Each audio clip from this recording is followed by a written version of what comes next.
Baik, assalamualaikum warahmatullahi wabarakatuh. Selamat siang, selamat pagi. Ya, semoga semuanya hari ini sehat selalu. Anak-anak semuanya, bagaimana kabarnya hari ini? Semoga sehat selalu ya. Alhamdulillah di kesempatan ini kita bisa bertemu lagi, masih membahas materi tentang khutbah ya. Di pekan lalu kita sudah ngebahas sedikit tentang dalil mengenai khutbah maupun tablik dan dakwah. Nah, di pertemuan kali ini kita akan membahas lebih spesifik lagi ketentuan-ketentuan daripada khutbah itu sendiri. Baik, langsung saja, tidak usah berlama-lama, kita langsung cus ke PPT berikut nih. Baik, adik-adik sekalian ya, yang dirahmati Allah, alhamdulillah kita sudah masuk di ketentuan khutbah ya, biar lebih spesifik lagi. Untuk itu sebagai pengingat, hari ini Bapak akan menampilkan tayangan berikut ini. Silahkan disimak ya adik-adik. Pembelajaran tatap muka atau PTM baru saja dimulai di Karawang, Jawa Barat. Namun kondisi tersebut justru dimanfaatkan dua kelompok pelajar untuk tawuran. Dua orang pelajar terluka terkena sabetan senjata tajam.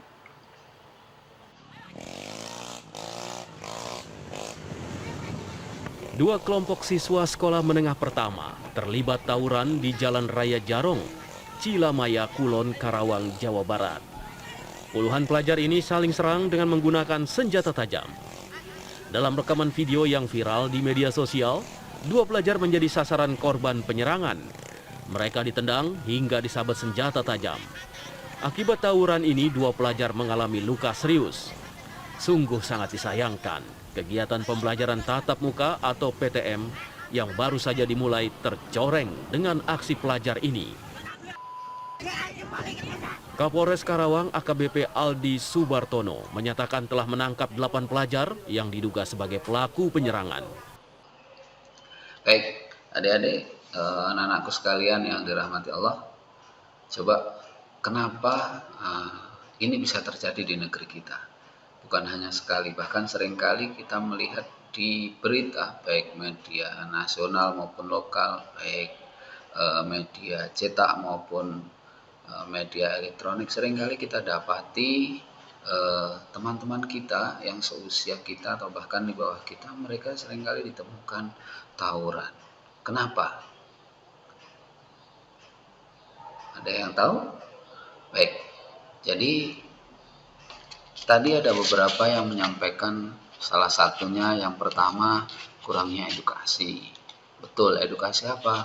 Edukasi bagaimana kita harus berteman, bagaimana kita harus bersosial, bagaimana kita harus memanage waktu kita. Betul, kurangnya edukasi. Terus tadi ada yang menjawab juga bahwa ini terjadi karena pandemi, Pak. Kemarin mereka seperti itu dikarenakan saat pandemi kemudian mereka belajarnya daring, mereka kurang interaksi sosial. Jadi sebabnya adalah interaksi sosial. Betulkah seperti itu? Bisa jadi ya adik-adik sekalian. Namun yang lebih penting lagi, yang perlu kita ambil pelajaran dari peristiwa ini, kenapa ini bisa terjadi? Salah satunya adalah sebenarnya Allah menciptakan kita sebagai manusia ini adalah makhluk yang paling sempurna di antara makhluk-makhluk yang Allah ciptakan yang lainnya ini. Nah, kesempurnaan itu Allah tampakkan, Allah berikan kepada diri kita, yaitu melalui akal kita. Jadi kalau kita sebagai manusia kemudian menggunakan akal kita, maka tentu tidak akan pernah terjadi apa yang namanya tawuran tadi itu. Kemudian tidak akan pernah terjadi kita sesama manusia, sesama anak-anak bangsa saling bertawuran. Tentu tidak akan terjadi kita membuang-buang waktu kita untuk apa? Untuk lari-larian tawuran ya, dan seterusnya.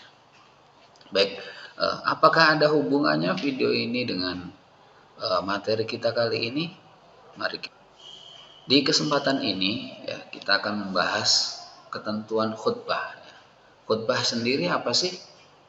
Khutbah seperti yang adik-adik lihat ini berasal dari bahasa Arab.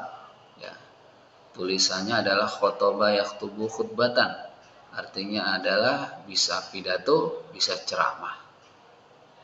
Sementara khutbah secara istilah adalah berarti kegiatan ceramah kepada sejumlah orang Islam dengan syarat-syarat dan ketentuan yang berkaitan langsung dengan ibadah tertentu. Jadi, yang perlu kita garis bawahi di sini, khutbah ini ada syarat, ketentuan, dan rukun tertentu. Ya.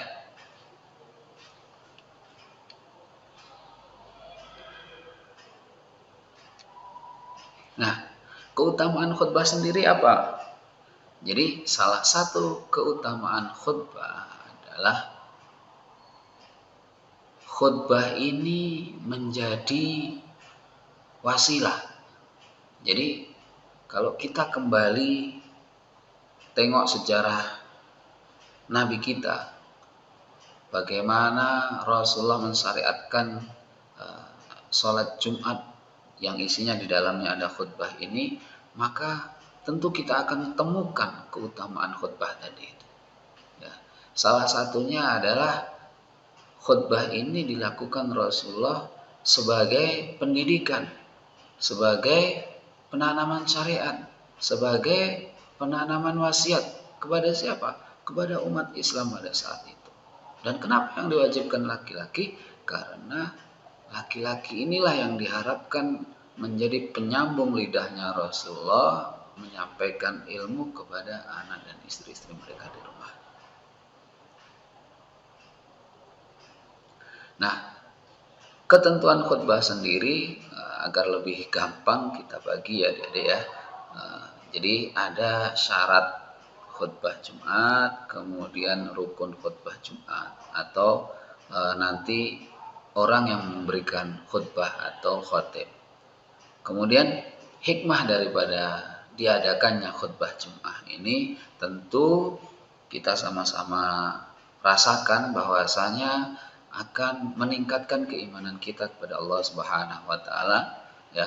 Kemudian akan menjadikan kita sebagai seorang hamba yang senantiasa menyampaikan kebaikan dan mencegah kemungkaran, yakni amar ma'ruf nahi munkar.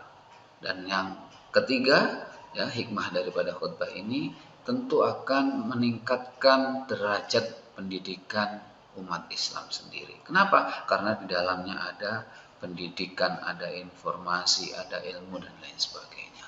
Nah, hukum khutbah sendiri ya adik-adik, hukum khutbah dalam Islam ini adalah wajib ya, karena dia menjadi, kalau dia khutbah Jumat maka dia menjadi satu rangkaian daripada sholat atau ibadah Jumat itu sendiri ya.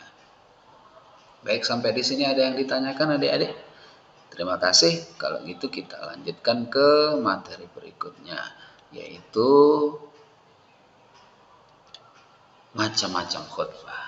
Baik, adik-adik, sebelum kita membahas macam-macam khutbah, Bapak akan ingatkan kembali dalil adanya sholat Jumat dan khutbah ini. Jadi ada dua pendapat. Yang pertama, mereka kalangan sahabat yang berpendapat bahwa khutbah itu atau Jumat itu disyariatkan ketika di kota Makkah. Atau pendapat yang kedua, mereka berpendapat bahwa sholat Jumat dan khutbah ini disyariatkan ketika di Madinah. Adapun dalil naklinya, tentu di dalam Al-Quran ada surah Al-Jum'ah ayat ke-9. Ya ayyuhalladzina amanu idza nudiya lis-sholati min yaumil jum'ati fas'au ila dzikrillahi wa dzarul bai' dzalikum khairul lakum in kuntum ta'lamun. Selain itu ada hadis Nabi yang memerintahkan salah seorang sahabatnya untuk melaksanakan sholat Jumat ketika berada di kota Madinah. Baik, Ya, itu pengingatnya yang pekan lalu sudah sama-sama kita pelajari terkait dengan dalil-dalil daripada pelaksanaan sholat Jumat maupun tablik dan dakwah. Nah, lanjutnya di sini kita masuk saja kepada macam-macam khutbah sendiri.